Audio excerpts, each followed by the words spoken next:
Hello all and welcome to my channel. My name is Danielle Downing-Hatley and I am a licensed therapist in the state of Pennsylvania. I was recently having a session with one of my clients and the concept of guilt versus shame came up. And it reminded me that these terms are often used interchangeably, though they have very different psychological and social implications. Then you throw in the subtle nuances of embarrassment and it can be a whole confusing thing. And so I want to take a moment to break down guilt versus shame versus embarrassment to help you understand the differences between the three. Navigating the complex landscape of our emotions can be challenging, to say the least, especially when it comes to feelings like guilt, shame, and embarrassment. Although these emotions often overlap or intersect, they are distinct, and understanding their differences is essential for emotional intelligence and mental well-being. See, guilt arises when we believe that we've done something wrong or harmful to someone else. It's a reaction to a specific action or behavior. For instance, you might feel guilty for lying to a friend. Guilt focuses on the action and acknowledges that your behavior didn't align with your values or your moral standards.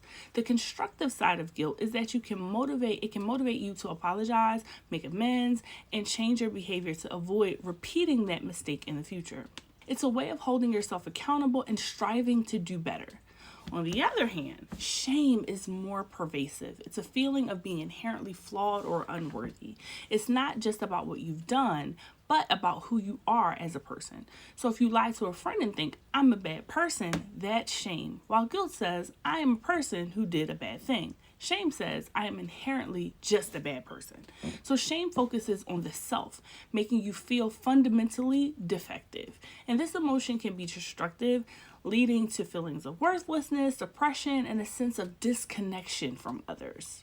Unlike guilt, which can drive positive change, shame often paralyzes or immobilizes you, making it difficult and hard to take steps forward. Then there's embarrassment, a feeling of discomfort or awkwardness when you believe others perceive you negatively. And this often arises from specific situations that are socially awkward or expose you to ridicule. Imagine tripping and falling in front of a crowd. The immediate feeling, for me it would be, is embarrassment. It focuses on the social perception, how you believe others see you. Embarrassment is typically less intense and more temporary than either guilt or shame. It can lead to laughter or apologies, but usually doesn't have a long-lasting impact on your self-esteem unless you inherently believe you are an embarrassing person. One important point to consider, especially in interpersonal interactions, is when you apologize to someone not because you're genuinely sorry, but because you feel embarrassed that others will perceive your actions as bad. This is something to process. In other words, there's a level of perfectionism, manipulation, and self-centeredness when the conversation or internal dialogue continuously focuses on the individual rather than the relationships being impacted by the behavior. Recognizing and differentiating these emotions can significantly enhance your emotional health.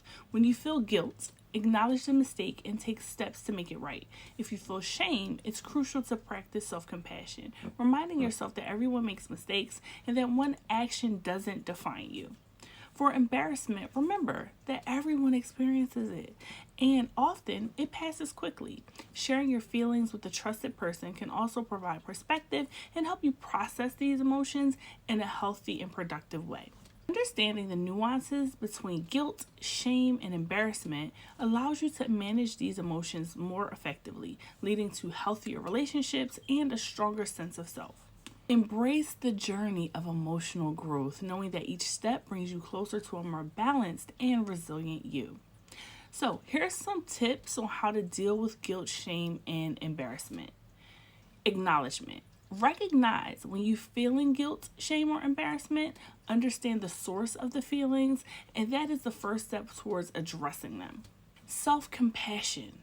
Be kind to yourself. Give yourself grace. Remember that everyone makes mistakes and experiences awkward moments. Self-compassion can help you manage these feelings without feeling overwhelmed and falling into shame.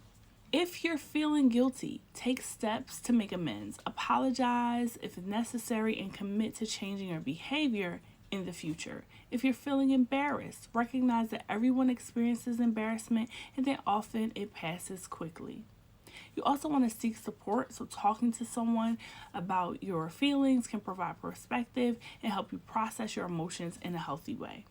Reflection, right? Reflect on your values and whether your actions align with them. Use guilt as a guide to improve, but don't let it transform into shame, right? I'm a bad person. I'm not a bad person. I just did a bad thing.